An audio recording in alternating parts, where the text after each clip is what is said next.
नमस्कार, मैं हूँ राजेश पांडे। आप देख रहे हैं श्री नारद मीडिया। ये नारद मीडिया का कार्यालय है और जैसा कि आप सभी जानते हैं, हमारे साथ नारद मीडिया के आध्यात्मिक गुरु पंडित रंगनाथ उपाध्याय जी हैं।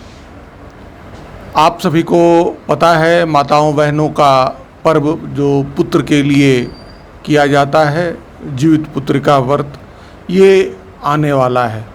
इसके बारे में हम गुरु जी से जानना चाहेंगे। ये व्रत कब है, कब किया जाए और माताएं बहनें किस दिन उपवास रखेंगी और इसमें क्या क्या विधि विधान है, इसके बारे में हम विस्तार से सबसे पहले गुरु जी, आपका नारद मीडिया के कार्यालय में स्वागत है। मैं सबसे पहले नारद मीडिया एवं सनातन संस्कृति न्यास के लोगों को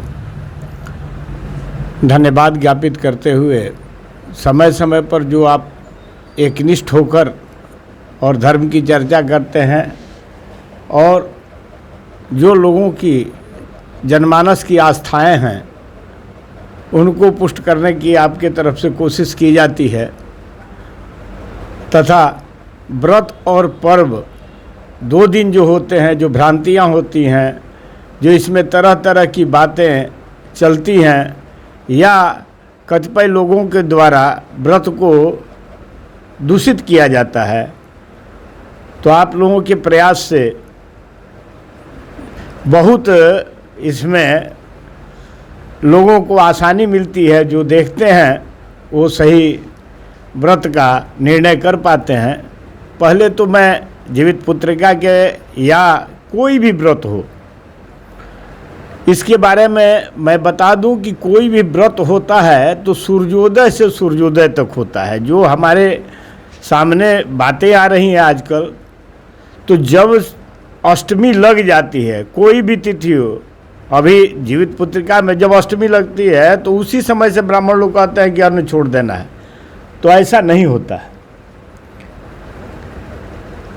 जब भी व्रत होता है तो उदयकालीन सूर्य हो, उसमें जो तिथि सामने प्राप्त हो उसी को ग्रहण किया जाता है। तो उसका सीधा श्लोक है कि या तिथि समनु प्राप्य उदयम जाति भास्कर सा तिथि सकला ज्ञेया दाना अध्ययन कर्मसु। जो भास्कर के उदय काल में तिथि प्राप्त हो वही समस्त मानी जाती है। अब ऐसा नहीं, मंगल बुधवार को जीवित पुत्र का व्रत है, पितरों की तृप्ति के लिए एवं संतान के दीर्घायु और मर्यादा के लिए, परिवार में सुख शांति के लिए जीवित पुत्र का व्रत, ये कठिन व्रत माताएं करती हैं।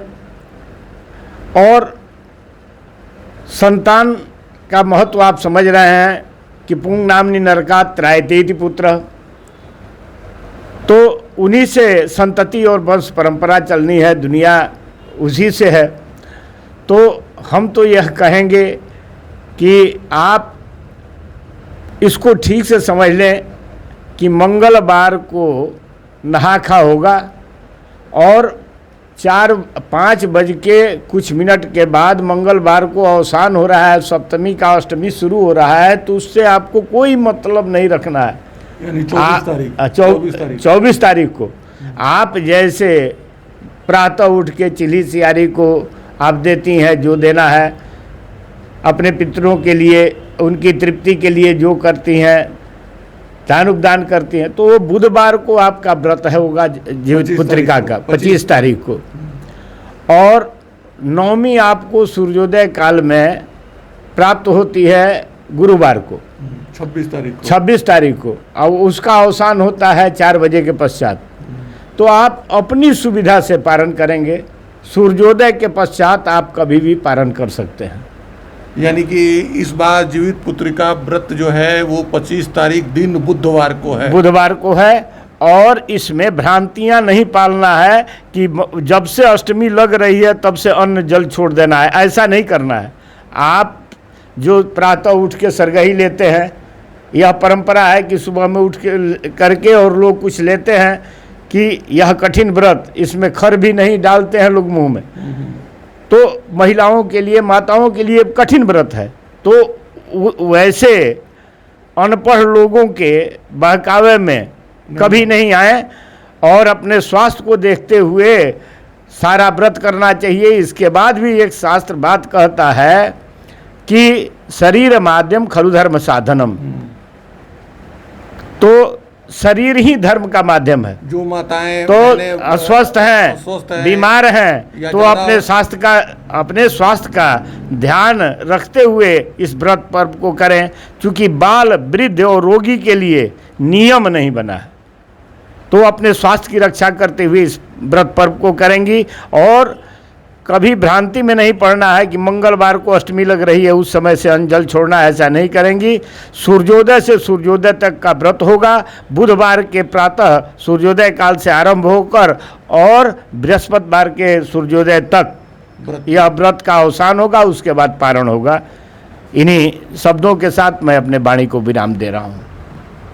आपने देखा बड़े स्पष्ट तौर पर गुरुजी ने बताया कि माताओं बहनों को किसी भ्रम में नहीं पड़ना है। 25 तारीख यानी कि बुधवार को उनका जीवित पुत्र का व्रत है। और जो माताएं बहनें वृद्ध हैं या अस्वस्थ हैं, उनको भी बहुत ज़्यादा शारीरिक कष्ट झेलने की आवश्यकता नहीं है। वो शाम के समय अपना जो है जल ग्रहण कर सकती हैं, इसमें कोई किसी प्रकार की दिक्कत नहीं है। लेकिन बुधवार को सूर्योदय से लेकर और गुरुवार 26 तारीख के सूर्योदय तक उनका व्रत है। सूर्योदय के बाद वो अपना पारण कर सकती हैं।